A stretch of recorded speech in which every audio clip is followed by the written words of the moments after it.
Good morning, ladies and gentlemen. I'm meadsy69. Welcome back to the channel, and today we have the new tank, the TS-5. The TS-5, as big as a bison. Now, we've named it that because it does come with a legendary camo, and that is called the Bison. So it is called the TS-5 Bison. Now, stat-wise, the tank looks pretty good. Frontally, it is 250 millimeters of armor, the sides is 120, and the rear is 52, which you can expect a weak rear. It is a USA tank, and mainly they all have bad armor at the rear. Now, DPM is pretty good at 3,132. The reload time is 7.66. Penetration is decent enough at 258. Not the best, but I mean, it's decent enough. The heat is pretty good at 340, and the HE is 60.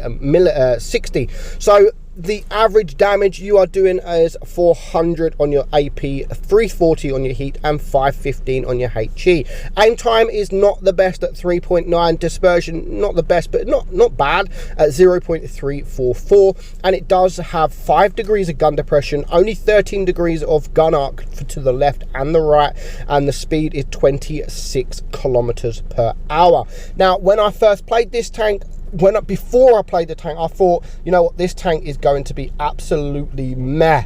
It's not bad. It's not bad. That is all the tank is. It's not the greatest, or it's not the worst. Now, this is my first battle in this tank, and after this battle I thought, you know what, this tank is pretty solid.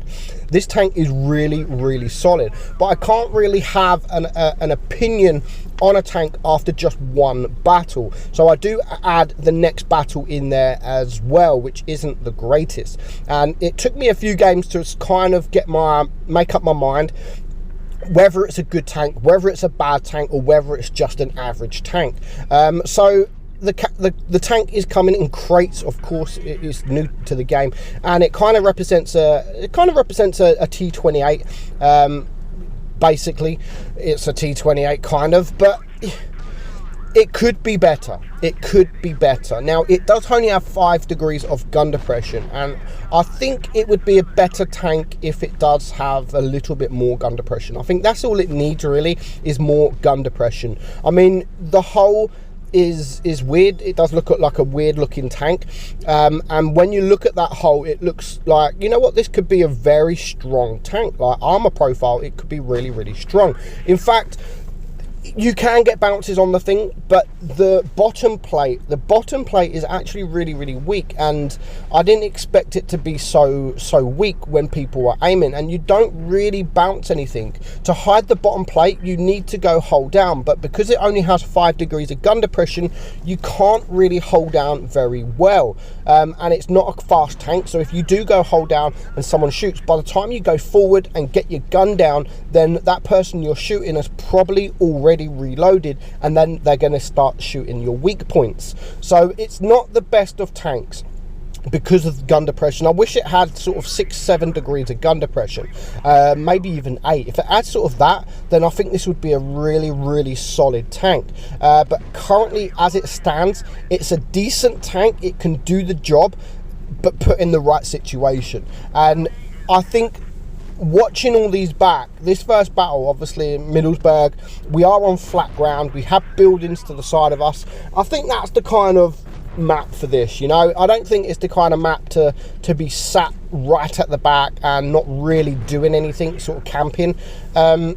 And also, it's not really a frontline tank unless you have cover, and if you can go hold down, then yeah, it can be sort of classed as, you can kind of use it as a frontline tank, but you need to hide that hull. You really need to hide the hull of this, but you need to do it in a way where you can just easily come out, and flat ground, I think, is the best use for this tank, because like I said, if you get on those ridge lines, yes, you're going to hold down, which is pretty decent, but you just won't be able to get your gun down, and that's where I think that this tank really will suffer. Now, the first game, you can see, that was my first game in the tank. 4k damage, just over 4k damage. We managed to farm 5 kills. Yes, it was top tier. And that's what makes me think, like, when you're up against tier 9, I think this tank will just be an average tank. Definitely not a tank to be in crates, and I'm definitely not going to recommend buying this tank because of the crates. But if it was sold outright, I would suggest maybe around 8,000 gold. Maybe any more than that, I don't think it'd be worth the tank. And it is one of those tanks where if you do buy it, then yes, you might play it to get the ace or as such, but after that, I think it's just going to be a tank that sits in your garage. Now we're going to add this game here because, I mean, we are not hold down. We go up and you can see that we're very slow. We're getting penned. We are getting the block damages as well, but we're also, when people aim, we are getting shot at and we are getting penetrated. And that's why I really wanted to show this this battle. I don't do well at all.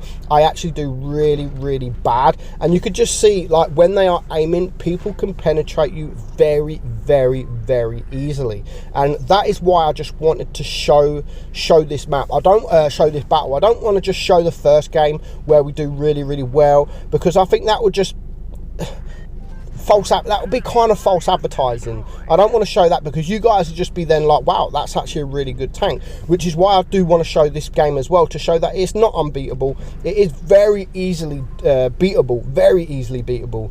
And this kind of game just makes the tank look very average. So you can see we are a one shot. We're just going to fast forward it a little bit, and we're going to go down this hill now. And I mean, look at this, we are down a hill and the T-30 still manages to pen us and still manages to take us out. So it's a very easy tank to take care of. It is slow, so once you get to people to the side of you, then you will get taken out. So we're just going to have a look at this armor profile now. You can see, yes, the turret is very strong, and you could get the armor to sort of 300 to 400 millimeters, but you can just see how easy that bottom plate is to penetrate. I mean, 230 on your bottom plate. You can see there is the hatch on top also that is very weak. So really, even if you go hold down, you're still going to have the hatch on top that people are going to easily penetrate. And that, for me, you have to try and go hold down whilst trying to hide the right side of your tank. And of course, to the side, 129 millimeters, which is still pretty strong. I mean, you're not going to bounce, but it's for the side of a tank is not bad.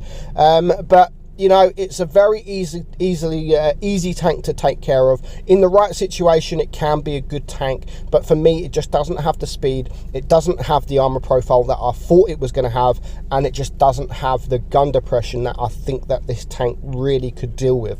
Give it 8 degrees of gun depression, then I might change my opinion, but for now, as it is, I do think it's just an average tank that is not going to get played, even if you do get it. Hope you enjoyed the video. I hope it helps, guys. I'm Meadsy, and I'll catch you soon. Bye bye.